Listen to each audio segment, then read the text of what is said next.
अच्छा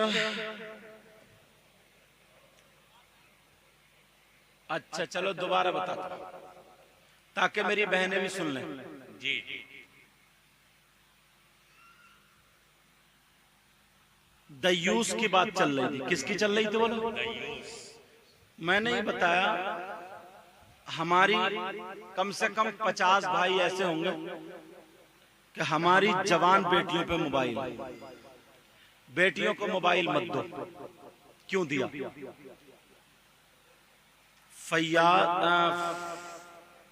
क्या नाम है? फैजाबाद से जो लड़की निकल के कभी घर से बाहर नहीं गई, उसके पास बंबई का फैशन कहां से आया मुझे बताओ? फिल्मों के चलने का ढंग, खाने का ढंग, पहनने का ढंग, ओढ़ने का ढंग, बाल फेंकने का ढंग, झटकने का ढंग, ये सारे ढंग कहां से आए बताओ?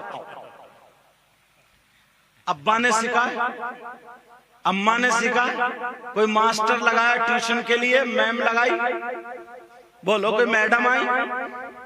ये जो शैतान है ना, शैतान जो मोबाइल मैंने बताया गलत इस्तेमाल करोगे तो ये इसके जरिए अगर बच्चों में सुधार लाना है तो पहले मोबाइल को बंद करो। जिसे जरूरत है इस्तेमाल करो या अच्छा इस्तेमाल करो अगर है तो।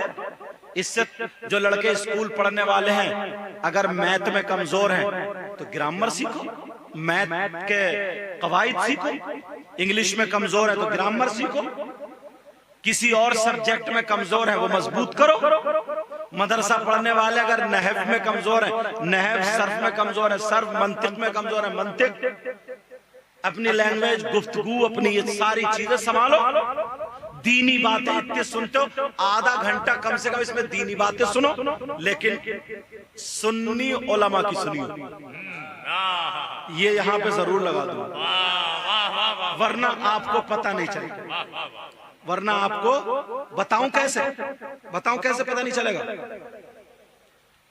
अभी पीछे मुहर्रम के मौके में गुज़िश्ता साल, असल में मैं जो तकरीर कर दूं ना, फिर अब दोबारा अगर मुझसे बुलवा रहा हो तो दोबारा बोली नहीं जा रही, मुझसे बोली नहीं जा रही, तो बता रहा हूं, वही समझ लियो तुम। तो लोगों ने किताब लिखी है छोटी सी, क्या लिखी है? आपने नाम सुना होगा मोहम्मद हनीफ साहब का। तो लिखा कि मोहम्मद हनीफ साहब देवनी से पैदा है। किससे पैदा? बोलो देवनी से। हजरत कुएं में बहुत सारे जिन्नात देव थे, हट नहीं रहते। हजरत अली पहुंचे वहां तलवार लेकर, सबको मारा, काटा, भगाया। एक देवनी थी वो कदमों पे गिर गई, ईमान ले आई, मगर उसने शर्त रखी कि मैं तुमसे निकाह करूंगी। हजरत अली का निकाह होगा। अब हजरत अली से, वो देवनी से, वो मोहम्मद हनीफ साहब पैदा हुए। किताब की बात बता रहा हूं, नकले कुफ्र नबाशत। और एक अंगूठी दिया है, उस पे या अली लिखा हुआ था। अब जब मोहम्मद हनीफ साहब बड़े हुए, जंगनामा मोहम्मद हनीफ, उसमें भी ये लिखा है। अब जब मोहम्मद हनीफ साहब बड़े हुए तो लोगों ने कहा कि अरे इनके बाप का पता नहीं, यूं है और तू है और ऐसा वैसा। एक दिन उन्होंने तलवार ली, अपनी माँ के सीने पे चढ़ गया, बता मेरा बाप कौन? कहा मुझे भी पता नहीं है, मगर तुम्हारे बाप शेर खुदा कि तुम पश्चिम को जाना। का ठीक है। मोहम्मद हनीफ साहब चलते रहे, एक दिन चलते रहे, भूखे थे, पहुंच गए मदीने में। इमाम हसन भी खजूर के पेड़ के नीचे, हुसैन भी खजूर के पेड़ के नीचे, अली खजूर के पेड़ पे चढ़े हुए और खजूरें झाड़ रहे थे, वो दोनों खा रहे थे। इतने मोहम्मद हनीफ साहब भी पहुंच गए। अब जब पहुंचे तो ये तो बहुत ताकतवर थे, इन्होंने दोनों बच्चों को उठा के दरको रख दिया, खुद खाने लगे। ये बोले अब्बा जान, ये कौन आए, वो हमें खाने नहीं दे रहे। हजरत अली ने कहा बच्चे तुम भी खाओ। हटो, बोले नहीं मैं अकेले ही खाऊंगा। हजरत अली गुस्से में ऊपर से उतर के आए, दोनों में कुश्ती हुई, ऐसे हाथ लगाकर दोनों इतने जमीन में धंस गए। हजरत अली ने कहा मौला तूने तो मुझे अपना शेर बताया, ये बच्चा मुझसे नहीं गिर रहा, 70,000 फरिश्ते अल्लाह ने भेजे हजरत अली की तरफ से, तो अली ने उनको पछाड़ा। अली उनके सीने पे बैठे, बता तुझे मार दो? कहा मार दो, अगर मेरे बाप को पता चल गया तो मैं जमीन में धंसा देंगे। कहा कौन इतना बड़ा ताकतवर? कहा कौन है तुम्हारे बाप? बोले मुझे पता नहीं, ये अंगूठी है। तो जब अंगूठी देखी वो हजरत अली की थी। हजरत अली ने उठाया और कहा मैं ही हूं तेरा बाप। कांधे पे बिठाया और हसन हुसैन को पैदल लेके चले। तो हसन हुसैन के सौतेले भाई हुए ना, और इनकी मोहम्मद हनीफ साहब की सौतेली माँ फातिमा हुई। अब जब फातिमा ने देखा मेरे बच्चे पैदल आ रहे हैं और अली इस बच्चे को कांधे पे, कौन है ये? का इनका भाई है। थोड़ा सा हसद आया। बोले वहीं से हसद शुरू है। तौबा तौबा अस्तगफिरुल्लाह, बोलो अस्तगफिरुल्लाह अस्तगफिरुल्लाह अस्तगफिरुल्लाह। अब तुम्हें कितनी अच्छी बात लगी? कुछ भी नहीं लगा तुम्हें ऐसा कि कोई गलत बात हो। अब मुझसे सुनो, हजरत अली इतने बड़े मुफ्ती थे, इतने बड़े मुफ्ती। आज के दौर में सारे मुफ्ती एक पल्ले में और हजरत अली एक पल्ले में, तब भी बराबर नहीं होंगे, क्योंकि नबी ने फरमाया अना मदीनतुल इल्मी व अलीयुन बाबुहा, मैं इल्म का शहर हूं, अली उसका दरवाजा। शरीयत मुस्तफा में ये है, देवनी जो होती है वो जिन्नात से, तो जिन्नात निकाह इंसान से निकाह जायज नहीं। शरीयत मुस्तफा में निकाह जायज नहीं। मुझ जैसे मौलाना को, छोटे से मौलाना को पता है, इन मौलाना को पता, हजरत अली को पता नहीं था क्या? क्या बात है, अरे जरा सोचने की बात है यार। हजरत अली को पता था तो अपने नफ्स की वजह से निकाह कर लिया, माज़अल्लाह। निकाह नहीं हुआ तो हजरत अली ने हराम किया, मिले तभी तो बच्चा हुआ। अच्छा मोहम्मद हनीफ साहब फिर हराम के पैदा हुए, माज़अल्लाह। तुम्हें पता भी नहीं चला हजरत अली पे कितना बड़ा बोतान, मोहम्मद हनीफ साहब पे कितना बड़ा बोतान। कोई, और तीसरी बात यह, कोई अंगूठी ऐसी थी नहीं जिसपे या अली लिखा हुआ हो, जिसपे या अली लिखा हुआ हो। समझ में आ रही बात? एक अंगूठी थी जो हुजूर ने दी थी अबू बकर सिद्दीक और कहा था जाओ इस पे अल्लाह का नाम लिखा लो। तो अबू बकर सिद्दीक दोनों का नाम लिखा लाए थे, अल्लाह का भी और रसूलुल्लाह का भी। जब आकर के देखा तो अल्लाह ने हजरत जिब्रील के जरिए अबू बकर का भी नाम लिखवा दिया। वो अंगूठी तो थी, मगर कोई अंगूठी ऐसी नहीं जिसपे हजरत अली या अली लिखा हुआ हो उनके पास। अब तो सबके ही पास है, अब तो छोड़ो, समझे?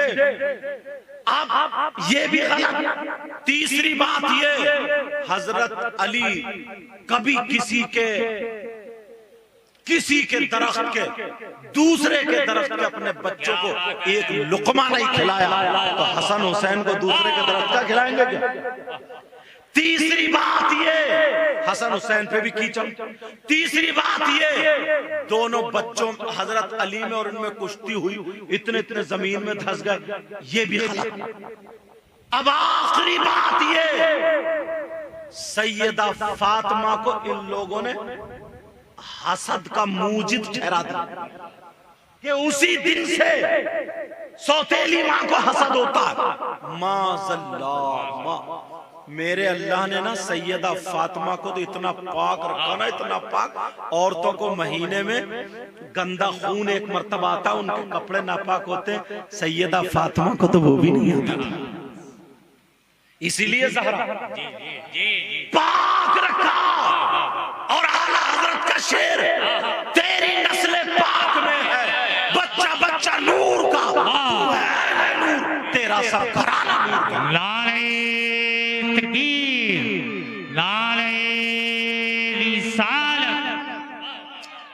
जो लोग समझते हैं ना को अगर सैयद साहब होंगे तो खूबसूरत होंगे, अगर कोई सांवले रंग का सैयद होगा तो क्या वो सैयद नहीं? वो भी सैयद है। और अगर कोई चिट्टे रंग का कोई और बरादरी का तो क्या सैयद हो जाएगा? नहीं। जिसकी रगों में फातिमी दूध और हैदरी खून मौजूद हो वो सैयद है। अब सुनो, जरा तवज्जो रखना। ये क्यों कहा? आला हजरत की उड़ान देखो।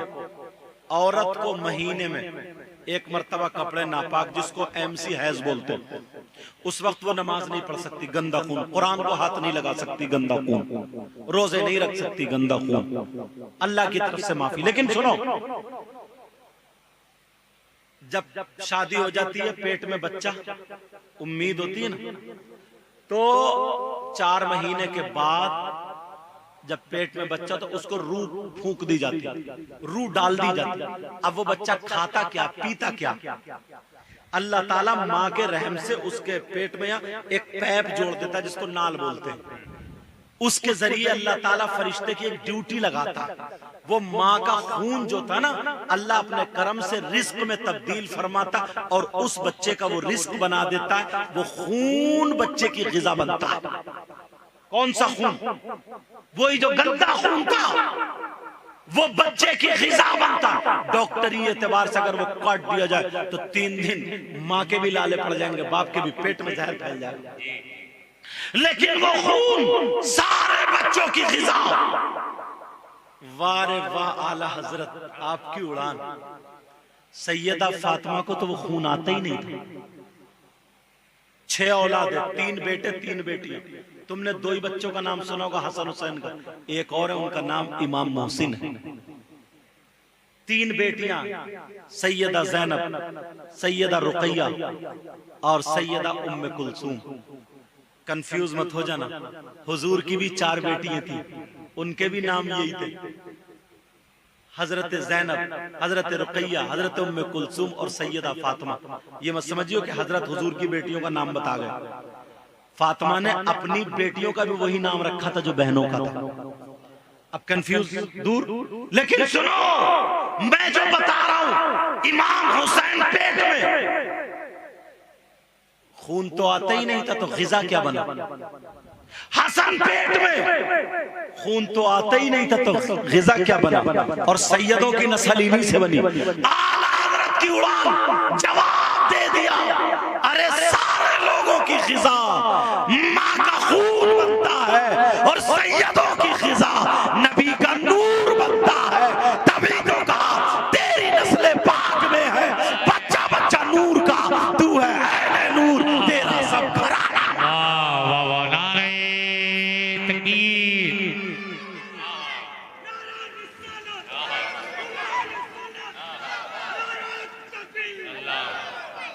बात निकलना जाए, बात लंबी हो जाए ना, तो असल पटरी से हट जाती है।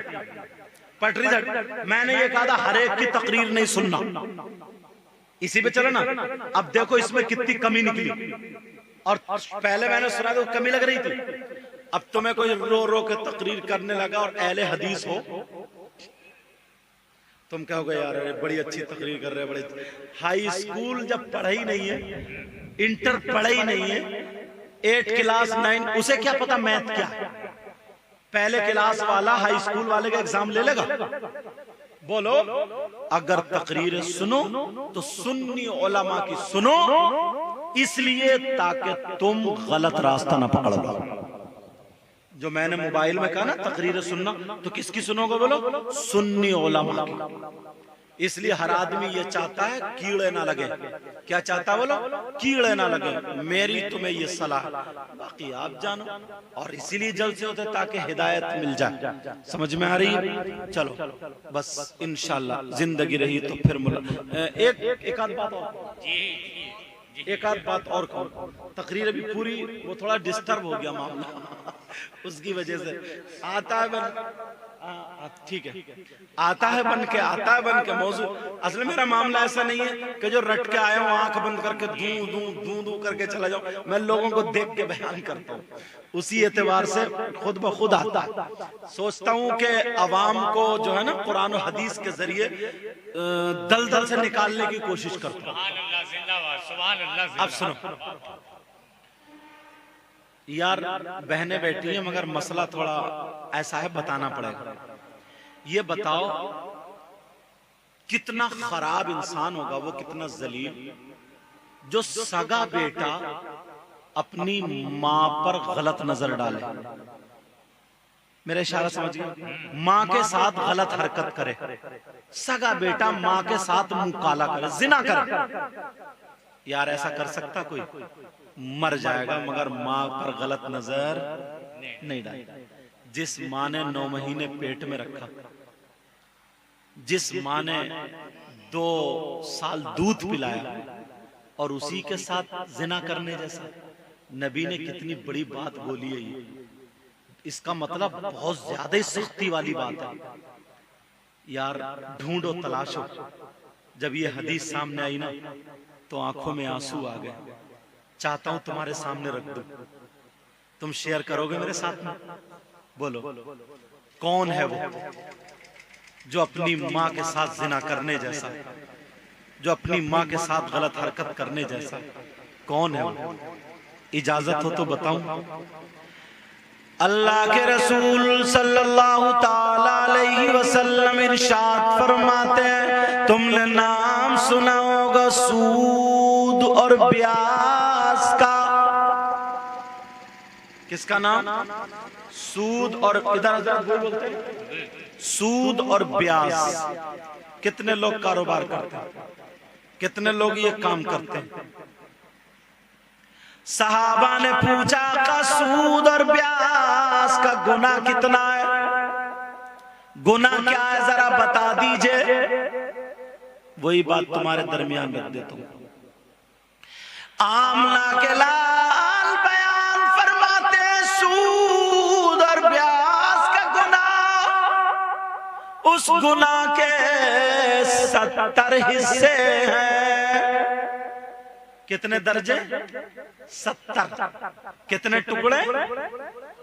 मतलब दर्जे का मतलब पहला इतना बड़ा, फिर छोटा इतना, फिर छोटा इतना, फिर छोटा, जो लास्ट 70वां है वो सबसे छोटा।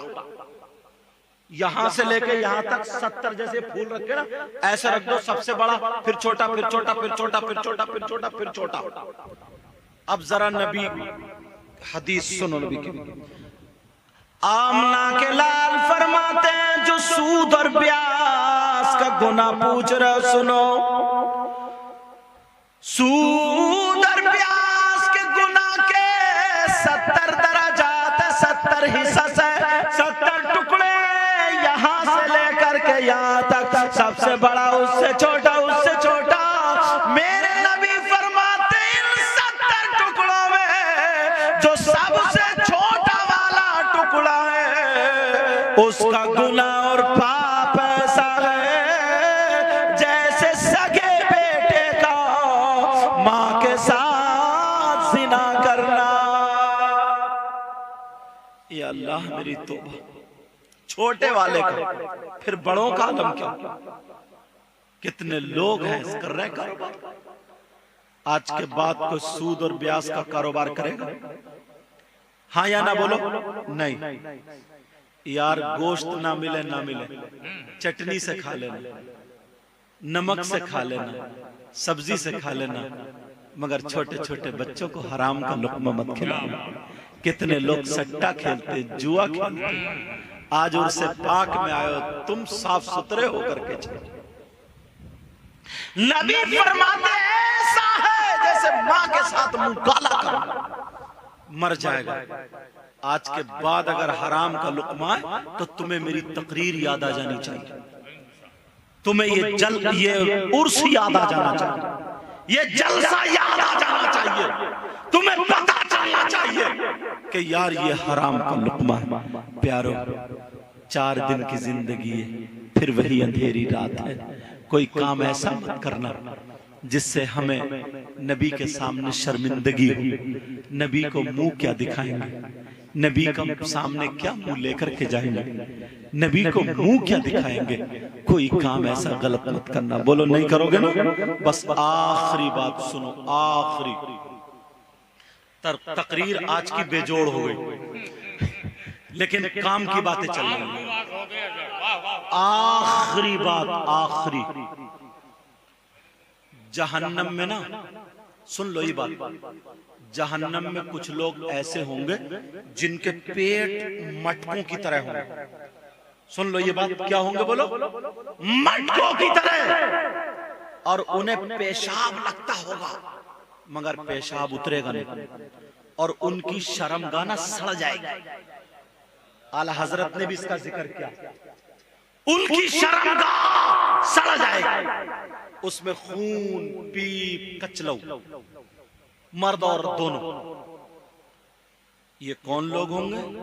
जो मर्द, जो बीबी शादी होने के बाद अपने शौहर को धोखा देती। धोखा देने का मतलब समझ गए मेरी बात पूरी? और थोड़ा सा खोलूं, जो बीबी शादी होने के बावजूद भी अपने शौहर के अलावा किसी दूसरे से ताल्लुक रखती, अब तो समझ गए पूरी बात। और वो शौहर बीवी होने के बावजूद दूसरी औरत के साथ गंदे नाजायज संबंध रखता है। समझ गए मेरी बात? उनकी शर्मगाह सड़ रही होगी, चीख रहे होंगे, चिल्ला रहे होंगे, उनका पेशाब नहीं उतरेगा। मेरे नबी साहबा के दरमियान फरमा रहे, इधर कुछ लोग ऐसे होंगे जिनकी जबान बाहर पड़ी होगी और वो कर रहे हैं हाय अल अतश, हाय अल अतश, हाय अल अतश, हाय अल अतश। सुन लो ये बात, हाय अल अतश, इसका मतलब है अरे कुछ पिला दो, अरे कुछ पिला दो, हाय प्यास, हाय प्यास।